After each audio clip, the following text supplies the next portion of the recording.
اس پر بھی اس کا غصہ ٹھنڈا نہیں ہوتا جب تک اس کا کوئی ساتھی اس کے پاس بیٹھا رہتا، وہ اپنے سینے کی آگ اگلتا رہتا۔ شکل دیکھتے ہو نا تم اس کی، جیسے کوڑ ہو رہا ہے، بالکل مردہ۔ ایک دھپے کی مار اور گٹ پٹ یوں بک رہا ہے جیسے ماری ڈالے گا۔ تیری جان کی قسم، پہل جیب میں آئی کہ ملعون کی کھوپڑی کے پرزے اڑا دو، لیکن اس خیال سے ٹل گیا کہ اس مردود کو مارنا اپنی ہتک ہے۔ یہ کہتے کہتے وہ تھوڑی دیر کے لیے خاموش ہو جاتا اور ناک کو خاکی قمیص کی آستین سے صاف کرنے کے بعد پھر بڑبڑانے لگ جاتا۔ قسم ہے بھگوان کی، لاٹ صاحبوں کا ناز اٹھاتے تنگ آ گیا ہوں۔ جب کبھی ان کا منحوس چہرہ دیکھتا ہوں، رگوں میں خون کھولنے لگتا ہے۔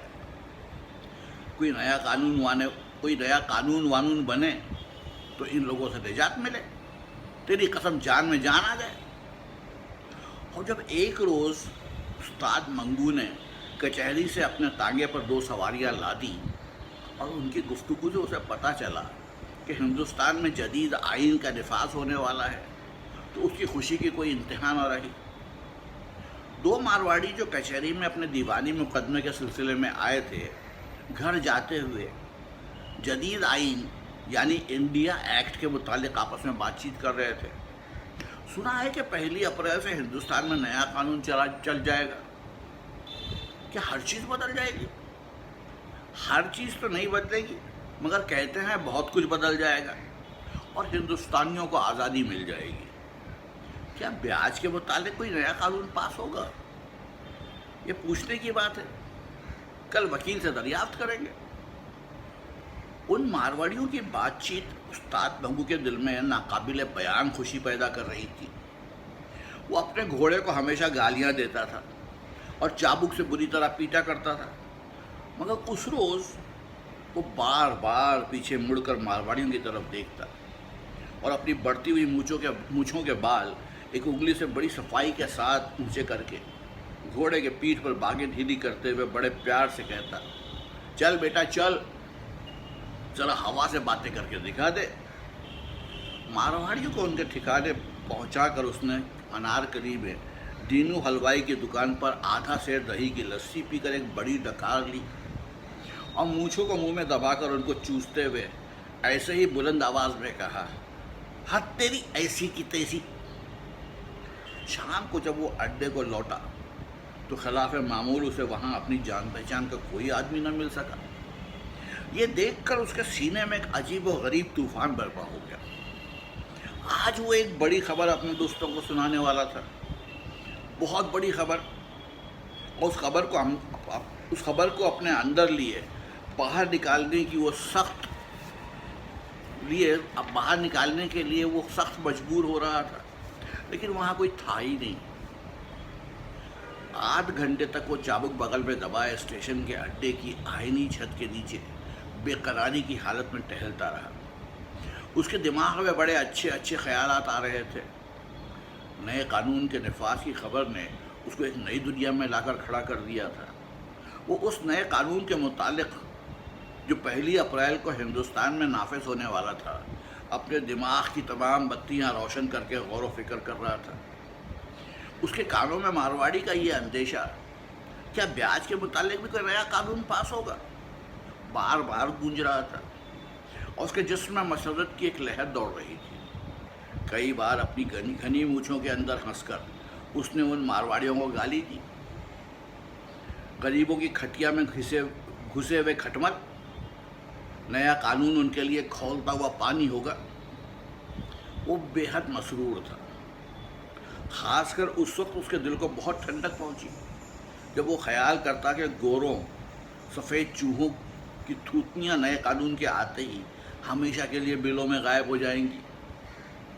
جب نتھو گنجا پگڑی بغل میں دبائے اڈے میں داخل ہوا تو استاد منگو بڑھ کر اس سے ملا۔ اس کا ہاتھ اپنے ہاتھ میں لے کر بلند آواز سے کہنے لگا، لا ہاتھ ادھر، ایسی خبر سناؤں کہ جی خوش ہو جائے، تیری اس گنجی کھوپڑی پر بال اگائے۔ یہ کہہ کر منگو نے بڑے مزے لے کر نئے قانون کے متعلق اپنے دوست سے باتیں شروع کر دی۔ دوران گفتگو اس نے کئی مرتبہ نتھو کے گنجے ہاتھ پر زور سے اپنا ہاتھ مار کر کہا، تو اب دیکھتا رہے کیا بنتا ہے، یہ روس والا بادشاہ کچھ نہ کچھ ضرور کرے گا۔ استاد منگو موجودہ سوویت نظام کی اشتراکی سرگرمیوں کے متعلق بہت کچھ سن چکا تھا، اور اسے وہاں کے نئے قانون اور دوسری نئی چیزیں بہت پسند تھیں، اور 1 اپریل کو پرانے نظام میں جو نئی بادشاہ کو انڈیا ایکٹ یعنی جدید آئین کے ساتھ ملا دیا، اور 1 اپریل کو پرانے نظام میں جو نئی تبدیلیاں ہونے والی تھیں وہ انہیں روس والے بادشاہ کے اثر کا نتیجہ سمجھتا تھا۔ کچھ عرصے سے پشاور اور دیگر شہروں میں سرخ پوشوں کی تحریک جاری تھی۔ استاد منگو نے اس تحریک کو اپنے دماغ میں روس والے بادشاہ اور پھر نئے قانون کے ساتھ خلط ملط کر دیا۔ اس کے علاوہ وہ جب کبھی وہ کسی سے سنتا کہ فلاں شہر میں اتنے بم ساز پکڑے گئے ہیں، فلاں جگہ اتنے آدمیوں پر بغاوت کے الزام میں مقدمہ چلایا گیا ہے، تو ان تمام واقعات کو نئے قانون کا پیش خیمہ سمجھتا اور دل ہی دل میں بہت خوش ہوا کرتا۔ ایک روز اس کے تانگے میں 2 بیرسٹر بیٹھے تھے اور نئے آئین پر بڑے زور سے تنقید کر رہے تھے، اور وہ خاموشی سے ان کی باتیں سن رہا تھا۔ ان میں سے ایک دوسرے سے کہہ رہا تھا، جدید آئین کا دوسرا حصہ فیڈریشن ہے جو میری سمجھ میں ابھی تک نہیں آیا۔ ایسی فیڈریشن دنیا کی تاریخ میں آج تک نہ سنی نہ دیکھی گئی ہے۔ سیاسی نظریے کے اعتبار سے بھی یہ فیڈریشن بالکل غلط ہے، بلکہ یوں کہنا چاہیے کہ کوئی فیڈریشن ہے ہی نہیں۔ ان بیرسٹروں کے درمیان جو گفتگو ہوئی، چونکہ اس میں بیشتر الفاظ انگریزی کے تھے، اس لیے استاد منگو صرف اوپر کے جملے کو ہی کسی قدر سمجھا، اور اس نے خیال کیا کہ یہ لوگ ہندوستان میں نئے قانون کی آمد کو برا سمجھتے ہیں، انہیں چاہتے ہیں اور نہیں چاہتے کہ ان کا وطن آزاد ہو۔ چنانچہ اس خیال کے زیر اثر اس نے کئی مرتبہ ان 2 بیرسٹروں کو حقارت کی نگاہوں سے دیکھ کر دل میں کہا، ٹوڈی کے بچے۔ جب کبھی وہ کسی کو دبی زبان میں ٹوڈی بچہ کہتا تو دل میں یہ محسوس کر کے بڑا خوش ہوتا کہ اس نے اس نام کو صحیح جگہ استعمال کیا ہے، اور یہ کہ وہ شریف آدمی ہے، ٹوڈی بچے میں تمیز کرنے کی اہلیت رکھتا ہے۔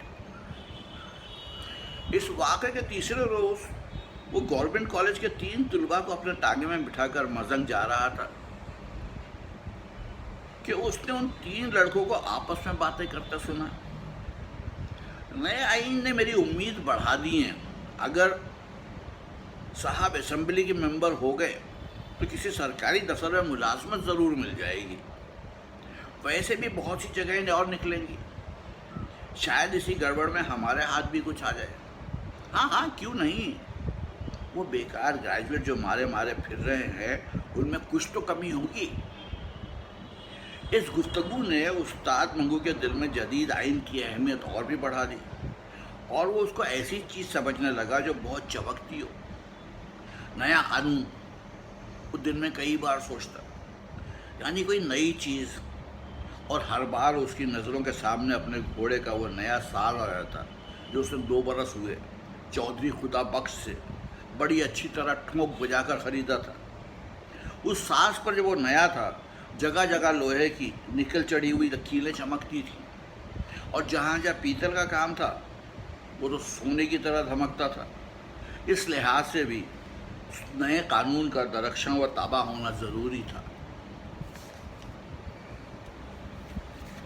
1 اپریل تک استاد منگو نے جدید آئین کے خلاف اور اس کے حق میں بہت کچھ سنا، مگر اس کے متعلق جو تصور وہ اپنے ذہن میں قائم کر چکا تھا بدل نہ سکا۔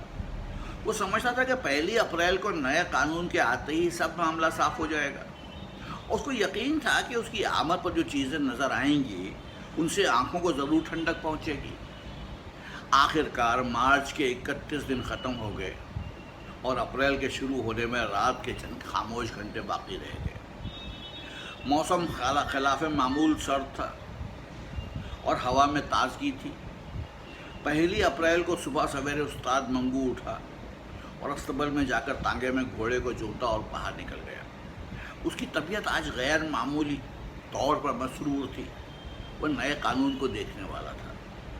اس نے صبح کے سرد دھندلے میں کئی تنگ اور کھلے بازاروں کا چکر لگایا، مگر اسے ہر چیز پرانی نظر آئی، آسمان کی طرح پرانی۔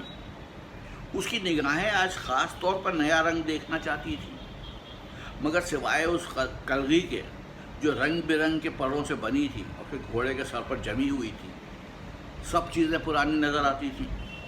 یہ نئی کلغی اسے نئے قانون کی خوشی میں 31 مارچ کو چودھری خدا بخش سے 14:30 آنے میں خریدی تھی۔ گھوڑے کے ٹاپوں کی آواز، کالی سڑک اور اس کے آس پاس تھوڑا فاصلہ چھوڑ کر لگائے ہوئے بجلی کے کھمبے، دکانوں کے بورڈ اور پھر گھوڑے کے گلے میں پڑے ہوئے گھنگرو کی جھنجھناہٹ، بازار میں چلتے پھرتے آدمی، ان میں سے کون سی چیز نہیں تھی؟ ظاہر ہے کوئی بھی نہیں، لیکن استاد منگو مایوس نہیں تھا۔ ابھی بہت سویرا ہے، دکانیں بھی سب بند ہیں، اس خیال سے اسے تسکین ہوئی۔ اس کے علاوہ وہ یہ بھی سوچتا، ہائی کورٹ میں 9 بجے کے بعد ہی کام شروع ہوتا ہے، اب اس سے پہلے نیا قانون کیا نظر آئے گا؟ جب اس کا تانگا گورنمنٹ کالج کے دروازے کے قریب پہنچا تو کالج کے گھڑیال نے بڑی رعونت سے 9 بجے جو طلباء کالج کے بڑے دروازوں سے باہر نکل رہے تھے خوش پوش تھے، مگر استاد منگو کو نہ جانے ان کے کپڑے میلے میلے سے کیوں نظر آئے۔ شاید اس کی وجہ یہ تھی کہ اس کی نگاہیں آج کسی خیرہ کن جلوے کا نظارہ کرنے والی تھی۔ تانگے کو دائیں ہاتھ موڑ کر وہ تھوڑی دیر کے بعد پھر انارکلی میں تھا۔ بازار کی آدھی دکانیں کھل چکی تھیں اور اب لوگوں کی آمد و رفت بھی بڑھ گئی تھی۔ حلوائی کی دکانوں پر گاہکوں کی خوب بھیڑ تھی۔ منہاری والوں کی نمائشی چیزیں شیشے کی الماریوں میں لوگوں کو دعوت نظارہ دے رہی تھی، اور بجلی تاروں پر کئی کبوتر آپس میں لڑ جھگڑ رہے تھے، مگر استاد منگو کے لیے ان تمام چیزوں میں کوئی دلچسپی نہ تھی۔ وہ نئے قانون کو دیکھنا چاہتا تھا، ٹھیک اسی طرح جس طرح وہ اپنے گھوڑے کو دیکھ رہا تھا۔ جب استاد منگو کے گھر میں بچہ پیدا ہونے والا تھا تو اس نے 4-5 مہینے بڑی بے قراری میں گزارے تھے۔ اس کو یقین تھا کہ بچہ کسی نہ کسی دن ضرور پیدا ہوگا، مگر وہ انتظار کی گھڑیاں نہیں کاٹ سکتا تھا۔ وہ چاہتا تھا کہ اپنے بچے کو صرف ایک نظر دیکھ لے، اس کے بعد وہ پیدا ہوتا رہے۔ چنانچہ اسی غیر مغلوب خواہش کے زیر اثر اس نے کئی مرتبہ اپنی بیمار بیوی کے پیٹ کو دبا دبا کر اور اس کے اوپر کان رکھ کر اپنے بچے کے متعلق کچھ جاننا چاہا تھا، مگر ناکام رہا تھا۔ ایک مرتبہ وہ انتظار کرتے کرتے اس قدر تنگ آ گیا کہ اپنی بیوی پر برس پڑا تھا۔ تو ہر وقت مردے کی طرح پڑی رہتی ہے، اٹھ ذرا چل پھر، تیرے انگ میں تھوڑی سی طاقت آئے، یوں تختہ بنے رہنے سے کچھ نہ ہو سکے گا۔ تو سمجھتی ہے کہ اس طرح لیٹے لیٹے بچہ جن دے گی؟ استاد منگو طبعاً بہت جلد باز واقع ہوا تھا۔ وہ ہر سبب کی عمل نشکیل دیکھنے کا نہ صرف خواہشمند تھا بلکہ متجسر تھا۔ اس کی بیوی گنگا دائی اس قسم کی بے قراریوں کو دیکھ کر عام طور پر یہ کہا کرتی تھی، ابھی کنواں کھدا نہیں اور تم پیاس سے بے حال ہو رہے ہو۔ کچھ بھی ہو، مگر استاد منگو نئے قانون کے انتظار میں اتنا بے قرار نہیں تھا جتنا کہ اسے اپنی طبیعت کے لحاظ سے ہونا چاہیے تھا۔ وہ آج نئے قانون کو دیکھنے کے لیے گھر سے نکلا تھا، ٹھیک اسی طرح جیسے وہ گاندھی یا جواہر لال کے جلوس کا نظارہ کرنے کے لیے نکلتا تھا۔ لیڈروں کی عظمت کا اندازہ استاد منگو ہمیشہ ان کے جلوسوں کے ہنگاموں اور ان کے گلے میں ڈالے ہوئے پھولوں کے ہاروں سے کیا کرتا تھا۔ اگر کوئی لیڈر گیندے کے پھولوں سے لدا ہو تو استاد منگو کے نزدیک وہ بڑا آدمی تھا، اور اگر کسی لیڈر کے جلوس میں بھیڑ کے باعث 2-3 فساد ہوتے ہوتے رہ جائیں تو اس کی نگاہوں میں وہ اور بھی بڑا ہو جاتا۔ اب نئے قانون کو وہ اپنے ذہن کے اسی ترازو میں تولنا چاہتا تھا۔ انارکلی سے نکل کر وہ مال روڈ کی چمکیلی سطح پر اپنے تانگے کو آہستہ آہستہ چلا رہا تھا کہ موٹروں کی دکان کے پاس اسے چھاؤنی کی ایک سواری مل گئی۔ کرایہ طے کرنے کے بعد اس نے اپنے گھوڑے کو چابک دکھایا اور دل میں یہ خیال کیا، چلو یہ بھی اچھا ہوا، شاید چھاؤنی ہی میں